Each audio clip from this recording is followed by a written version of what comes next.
Müsahibimiz Xankəndi Futbol Klubunu bugün Araz saatı ilə oynayan, kapitan sarısıyla çıxaran Müşfiq Teymurovdur.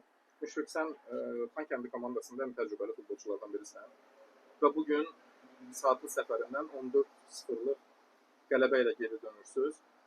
Buna baxmayaraq, yəni ilk hissədə biraz sanki komanda biraz çətinlik çəkirdi.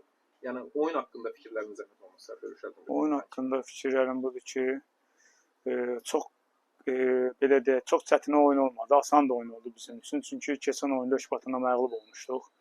O biraz təsir eləmişdi. Çünki bizim kimi komanda çempionluğu oynayırıq. Biraz təsir göstərmiş. Uşaqlar çox sağ olsun ki, bugünkü oyunda bir olduq, kollektiv olduq.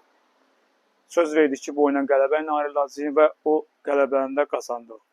İlk öncə başda hocalar olmaqla bütün uşaqları, kollektivi təbrik edirəm. Mən də təbrik edirəm sizi, amma növbəti bir sualım da var. Yəni bugün ilk dəfə olaraq kapitan sarısıyla çıxardıq. Bunun bir məsuliyyəti var mıydı? Yəni üzərində daha əvvəlki oyunlardan daha yüksək bir məsuliyyət, həyəcanı var mıydı? Yox, həyəcan yox idi. Çünki mən Karvanda oynayanda da kapitan idim. 2 il Karvan kapitanı olmuşam. Heç bir həyəcan yox idi. Xankəndi formasını geymək elə onun özü bir həyəcandır. Ona görə də ki, bizim əsl kapitanımız var, Əziz Hüseynov. Onun yoxluğunda mən kapitançılığım. Çox sağ olsun hocalar o kapitanlığı mənə bəxş elədilər. Elə bir həyəcan yox idi. Heç bir həyəcanlıq yox idi. Aydındır. Onda son sualımı da verim. Bu qələbədən sonra topların fərqinə görə yenidən zirvəyə yüksəldiniz, ilk sırada gedirsiniz və növbəti həftələrdə sizi kubok oyunu, ikinci təsnifat mərhələsində difai ilə oyun və daha sonra 7-ci turda Şəmkirlə çətin oyunlar gözləyir. Yəni bu oyunlar haqqında nə deyirlər? Bizim əslində məqsədimiz çempionluqdur. Biz həmişə zirvəyə oynayırıq. Çünki qabağımıza bu il məqsəd qoymuşuq ki, Xankəndi futbol klubunu çempion eləyək.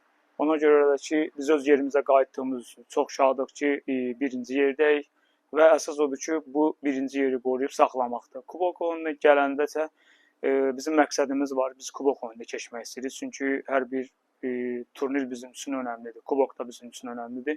İnşallah ki, o oyunla da qələbə ilə ayrılmaq istəyirik. Şəmkir oyununa gələndə ki, inşallah ki, o oyunla da qələbə ilə. Çünki kubokdan sonra 3-4 gündən sonra Şəmkirlə oynayacağıq. O da bizim üçün vacib. Vacib bir oyundur. Nisbətən yorğunluq olacaq. Çünki kubok oyunu da bizim üçün ağırdır. Difai komandası da çox yaxşı komandadır. Onlar da gözəl kollektivdir. Əsas odur ki, oyun baxacağıq. İnşallah da ikisindən də qələbə ilə ayrılmaq istəyirəm.